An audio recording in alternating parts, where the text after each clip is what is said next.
அனைவருக்கும், என் உடன் பிறந்த சகோதர சகோதரிகளுக்கும், என் மகள், மகன், பேரன், பேத்திகள் அனைவருக்கும் இந்த கிராண்ட்மா தாட் சேனலின் அன்பு வணக்கம். இன்றைக்கி என்ன சொல்ல போகிறேன்னா, வருஷத்து முதல் மாதத்துலேருந்து என்னென்ன பண்டிகை கொண்டாடுவோம் நாங்கள்லாம். எல்லாருமே சேர்ந்து கொண்டாடுற பண்டிகை முதல் வருஷப்பிறப்பு. வருஷப்பிறப்பு அன்றைக்கி நாங்கள் என்ன பண்ணுவோம், 12 மணிக்கு எழுந்திரிச்சு ஒரு குட்டி கேக்கு அதை எடுத்து வச்சு, அப்போ ஒரு சின்ன கேண்டில் வச்சு அது ஊதி ஆளுக்கு தின கொஞ்சம் தான் ஒரு ரூபாய் எல்லாத்துக்கும் 12 மணிக்கு எழுந்திரிச்சு ஹாப்பி நியூ இயர் எல்லாம் கிளாப் பண்ணிவிட்டு இது பண்ணுவோம். அப்புறம் அந்த இது அப்படியே வந்துட்டு இருக்கும்போது ஒரு 10 நாள்லேயே 15 நாள்லேயே வீட்டில் பொங்கல் விழா கொண்டாடிடுவோம். அதெல்லாம் வீடெல்லாம் பூசி சாணியெல்லாம் போட்டு வலிச்சு எல்லாம் பண்ணி அப்புறம் பொங்கல் வைப்போம். பொங்கல் வச்சுட்டு மறுநாள் என்ன பண்ணுவோம், மாட்டு பொங்கலுக்கு எங்கள் வீட்டில் என்னென்ன பலகாரம் செய்கிறோமோ அதெல்லாம் கொஞ்சம் எடுத்து வச்சுட்டு பக்கத்துலேயே மாதேஸ்வரன் மலைன்னு இருக்கும். அப்போ எங்கள் ஃப்ரெண்ட்ஸ் எல்லாம் சேர்ந்துட்டு எல்லாருமே அவங்கவுங்க ஒரு பையில் போட்டு நடந்தே போவோம். முன்னெல்லாம் பஸ் இருந்தாலும் பஸ்ஸுக்கெல்லாம் செலவு பண்ணாமல் காட்டு வழியே நடந்து போய் அந்த மாதேஸ்வரன் மலையில் காலையில் போயிட்டு சாயந்தரம் வரைக்கும் பூ பறிக்கிற நோம்பின்னு சொல்லிட்டு எல்லா பலகாரம் எல்லாருமே சுற்றி உக்காந்து எல்லாம் சாப்பிட்டு எல்லாத்துக்கும் ஷேர் பண்ணி பூவெல்லாம் அங்கே இருக்கிற அரளிப்பூ, மஞ்சள் அரளி, காசு அரளி இப்படி எல்லாம் நிறைய இருக்கும். சுற்றி வர எல்லாம் பொறிச்சு ஒரு பேக்கில் போட்டு எல்லாம் கும்மி அடிச்சுட்டு கரும்பெல்லாம் வாங்கி சாப்பிடுவோம். அப்போ கரும்பு தான் அதுக்கு முக்கியமாக. வீட்டில் நாங்கள் பொங்கல் கொண்டாடிட்டு மறுநாள் கரும்பெல்லாம் கொண்டு போய் எல்லோரும் உட்காந்து சாப்பிடுவோம். எல்லோரும் சாப்பிட்டுட்டு அப்புறம் சாயந்தரமாக வீட்டுக்கு வருவோம். வந்துட்டு அப்புறம் 26ஆம் தேதி குடியரசு தின விழா எல்லோரும் குடியேற்ற போவோம். போனோம்னா எல்லோரும் அவங்களுக்கு தெரிஞ்ச இப்போ காந்தியடிகள் பற்றி ஏதோ ஒரு வரி பேசுங்க, சுபாஷ் சந்திர போஸ் அவங்க நம்ம இதுக்கு குடியரசுக்கு யாரெல்லாம் என்னென்ன பண்ணினாங்க அப்படின்னு ஒரு 2 வரி 3 வரி எல்லாம் சொல்லுவாங்க. அப்போ நாங்கள் எல்லாமே சொல்லுவோம். அப்படி சொல்லி எல்லாம் அந்த குடியரசு தினவிழா கொடியேற்றணும், எப்படா இந்த ஆரஞ்சு மிட்டாய் கொடுப்பாங்கன்னு சொல்லிட்டு காத்துட்டே இருப்போம். மிட்டாய்க்கோசரமே நாங்கள் போவோம் குடியரசு தின விழாக்கு. கொடியேற்றுறதுக்கெல்லாம் அப்போல்லாம் போக மாட்டோம். மிட்டாய் கொடுப்பாங்க, ஆரஞ்சு மிட்டாய் கொடுப்பாங்கன்ட்டு எல்லோரும் போய் எப்படா கொடியேற்றுவாங்க, அப்புறம் இந்த ஃபங்க்ஷன் எல்லாம் எப்படி முடியும், இவங்கெல்லாம் எப்படி எப்போ பேசி முடிப்பாங்க, நம்மளுக்கு மிட்டாய் கிடைக்கும்னே தான் நாங்கள் உட்காந்துட்ருப்போம். அவங்க மிட்டாய் அவங்க எடுத்துகிட்டு ட்ரெயில் வச்சுட்டு ஒரு தட்டில் தான் வச்சுட்டு வருவாங்க. அப்போ வச்சுட்டு வரும்போது நாங்கள் அப்போ போய் லைனில் போய் முதல் ஆளாக ஒரு 5-6 பேர் முதல்ல போய் நின்றுக்குவோம். ஏன்னா கடைசியில் மிட்டாய் கிடைக்கலன்னா என்ன பண்ணுறது அப்படின்ட்டு. ஏன்னா அங்கே இருக்கும் சுற்றி வட்டாரம் எல்லாருமே வருவாங்க. ஸ்கூல் பிள்ளைங்கன்னு இல்லை, அங்கே பக்கத்தில் இருக்க குடும்பம் எல்லாமே பெரிய பெரிய ஆளுங்க எல்லாருமே வருவாங்க. எல்லாத்துக்குமே மிட்டாய் கொடுப்பாங்க. எல்லாம் வாங்கி சாப்பிட்டுட்டு அப்படியே வீட்டுக்கு போயிடுவோம். வீட்டுக்கு போனால் லீவு, அதனால் நல்ல ஒரு இது என்ஜாய் பண்ணுவோம். அப்புறம் அடுத்தது இது ஆகஸ்ட் 15 சுதந்திர தின விழா. அப்போ நாங்கள் படித்த காலத்தில் நான் அப்போ 9th 8th படிக்கிறேன். அப்போ எல்லாருமே அந்த 25வது குடியரசு சுதந்திர தின விழாவுக்கு நாங்கள் எல்லாமே லாரியில் ஏற்றி கும்மி கோலாட்டம் இப்படி பண்ணி நான் கேர்ள்ஸ் ஹை ஸ்கூலில் தான் படித்தேன்.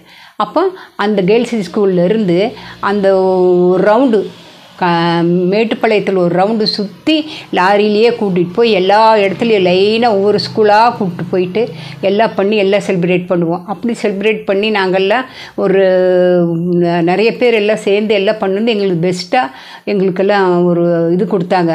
எல்லாத்துக்குமே அந்த ஸ்கூல் கேர்ள்ஸ் ஹை ஸ்கூல் பிள்ளைங்கள்லாம் நல்லா பண்ணினாங்க அப்படின்னு சொல்லி எங்களுக்கெல்லாம் ஒரு கேடை மாதிரி கொடுத்து எங்கள் ஸ்கூலில் வச்சோம். எங்கள் எச்எம்எல்லாம் சூப்பர் எச்எம் ஞானாம்பிகான்னு சொல்லிட்டு அந்த டைமில் நாங்கள்லாம் இருக்கும்போது அவங்க பொண்ணு காவேரி அவங்களாம் நாங்கள்லாம் ஒட்டுக்கா படித்தவங்க தான். அந்த மாதிரி அந்த கேர்ள்ஸ் ஸ்கூலில் அப்படி ஒரு ஃபங்க்ஷன் எல்லாமே நடந்து முடிஞ்சு எல்லாம் இது பண்ணிவிட்டு அது முடிஞ்சு கொஞ்ச நாள்லேயே இது வந்துருச்சு, ஐப்பசியில் தீபாவளின்னு வரும்போது அங்கே புது துணியெல்லாம் போட்டுட்டு ஆளுக்கு ஒரு பட்டாசு அது இது நல்லா வாங்கி ஸ்வீட்டு காரம் எல்லாம் வச்சுக்கிட்டு அவங்கவுங்க கொஞ்சம் எல்லாம் ஷேர் பண்ணிக்குவோம். ஷேர் பண்ணிவிட்டு மறுநாள் ஸ்கூலுக்கெல்லாம் டிஃபன் பாக்ஸில் நம்ம சாப்பாடு கொண்டு போகிறோமோ இல்லையா, தீபாவளிக்கு செஞ்ச பலகாரம் தான் நிறையா இருக்கும். அப்படியெல்லாம் ஷேர் பண்ணி சாப்பிடுவோம். அடுத்து தீபாவளி முடிஞ்சோடனே மார்கழி மாதம் அப்புறம் அப்படியே லைனாக ஒவ்வொரு ஃபங்க்ஷனுக்கு நாங்கள் எந்த ஃபங்க்ஷனையும் இது மாதிரி நாங்கள் செய்ய மாட்டோம், செய்யலை அப்படின்னு இல்லை. எல்லா ஃபங்க்ஷனுமே இது பண்ணுவோம். எல்லா ஃபங்க்ஷனுமே இந்த கவர்மெண்ட் இதுங்கும்போது எல்லாமே நல்லாவே பண்ணுவோம். அரசாங்க இதுன்னு வரும்போது எங்களுக்கு எல்லாமே ஒரு சந்தோஷமாக இருக்கும். அப்படி ஒவ்வொரு ஃபங்க்ஷனுமா அட்டன் பண்ணிட்டு வருவோம். டீச்சர்ஸுங்க எல்லாமே அவங்கவுங்க கிளாஸ்க்கு முன்னாடி கோலம் போடவும், ஒரு பூவில் கோலம் போடவும், வெளியில எல்லாம் அவங்கெல்லாம் மிஸ்ஸெல்லாம் சொல்லுவாங்க, எல்லோரும் படிக்கிறீங்களே இல்லையோ, ஸ்கூலுக்கு முன்னால் சுதந்திர தின விழாக்கு கோலம் பெருசு பெருசாக போடுவீங்கன்னு சொல்லி சத்தம் போடுவாங்க. எல்லாருமே இன்ட்ரெஸ்ட்டாக செய்வோம். அவங்க வீட்டில் என்ன இருக்குதோ இல்லையோ எல்லாமே கொண்டு வந்து அவங்கவுங்க கிளாஸ்க்கு முன்னாடி பெரிய கோலமாக போட்டு நல்லா செலிப்ரேட் பண்ணுவோம். ஒருத்தருக்கு ஒருத்தர் சளைச்சவங்க இல்லைன்னு சொல்லிட்டு பிள்ளைங்கள்லாம் நல்லா பண்ணுவாங்க. அந்த சுதந்திர தினம் நாங்கள்லாம் மறக்கவே முடியாது எப்போவுமே. அந்த காலத்துலேருந்து இந்த காலத்து வரைக்கும் அந்த சுதந்திர தின விழா ஒன்று எப்படி எங்களுக்கு கிடைக்கும்னு தெரியாது. அந்த அளவுக்கு நாங்கள்லாம் கிராண்டாக எல்லாம் செஞ்சு அந்த இதில் லாரியில் போகும்போது எல்லாம் எங்களை பார்க்கும்போது எங்களுக்குள்ளே இருக்கிற அது ஒரு மகிழ்ச்சியும் ஒரு பெருமிதமும் யாருக்குமே சும்மா கொடுத்தா வராது. எல்லாமே ஒரு நல்ல ஒரு இதாக தான் இருந்தது. சின்ன பிள்ளைங்கும்போது அந்த மலரும் நினைவுகள் மாதிரி இதெல்லாமே அவங்கவுங்களுக்கு வந்து போகும்போது அதனுடைய இது அவங்கவுங்க அனுபவித்தவங்களுக்கு தான் அந்த இது தெரியும். ஸ்கூலில் இருந்தாலும் சரி, பெரியவங்களானாலும் சரி, அதெல்லாம் மறக்க முடியாத நினைவுகள்.